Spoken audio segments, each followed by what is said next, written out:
ये कहानी है निशा की, जो एक स्टूडेंट है। निशा अपनी फैमिली के साथ रहती थी। उसके पास एक पालतू कुत्ता था जिससे वह बेहद प्यार करती थी। निशा और उसके दोस्त अक्सर घूमने जाया करते थे। एक दिन ऐसे ही निशा और उसके दोस्त घूमने के लिए गए थे। निशा ने कुत्ते को भी साथ लिया। निशा और उसके दोस्तों को घूमते हुए बहुत रात हो गई। पास ही एक होटल में एक रूम बुक किया और उन्होंने वहीं रुकने का फैसला लिया।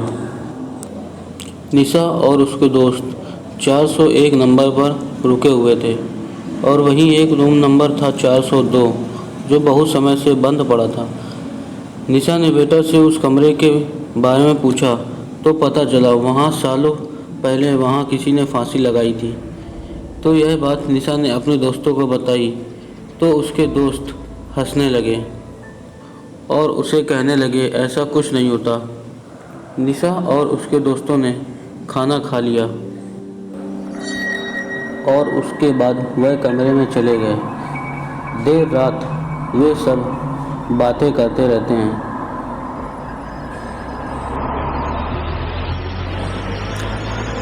तभी उनमें से एक दोस्त बोला कि निशा, क्या तुम उस कमरे में अकेले सो सकती हो?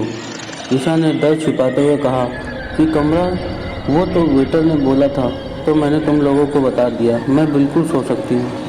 ठीक है, फिर तुम उस कमरे में सो जाओ। यह सुनकर निशा के पसीने छूट गए।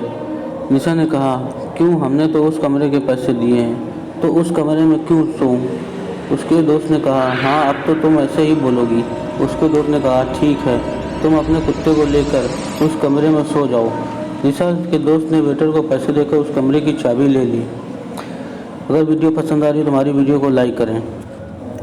निशा और उसका कुत्ता कमरे में चले जाते हैं। वह कमरा देखकर डर जाती है।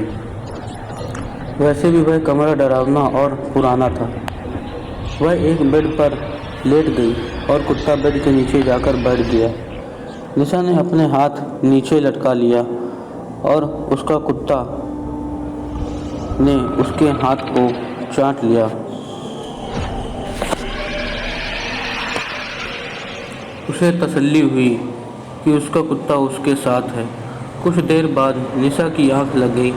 अचानक जोर से आवाज़ आई और उसकी नींद टूट गई और उसने देखा कि फ्लावर पॉट गिरकर टूट गया। उसने राहत की सांस ली, अपना हाथ नीचे डाला और कुत्ते ने उसका हाथ चाट लिया और बाथरूम जाने के लिए बेड से उतर गई।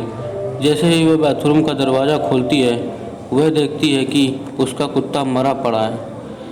तो उसके पैरों तले ज़मीन खिसक जाती है और उसके पसीने छूटने लगते हैं। दिल की धड़कनें तेज़ होने लगती हैं और वह सोचने लगी कि मेरा कुत्ता मरा पड़ा है तो वहाँ मेरा हाथ किसने चाटा होगा। निशा बहुत डर गई थी, फिर भी वह बड़ी हिम्मत के सहारे बेड के नीचे झांकने के लिए चली गई। उसने बेड के नीचे देखा तो और जैसे ही देखा, वहाँ एक चुड़ैल लेटी थी जो निशा को ही मार देती है। यदि आपको हमारी वीडियो अच्छी लगी तो चैनल को सब्सक्राइब करिए और वीडियो को लाइक करिए। धन्यवाद।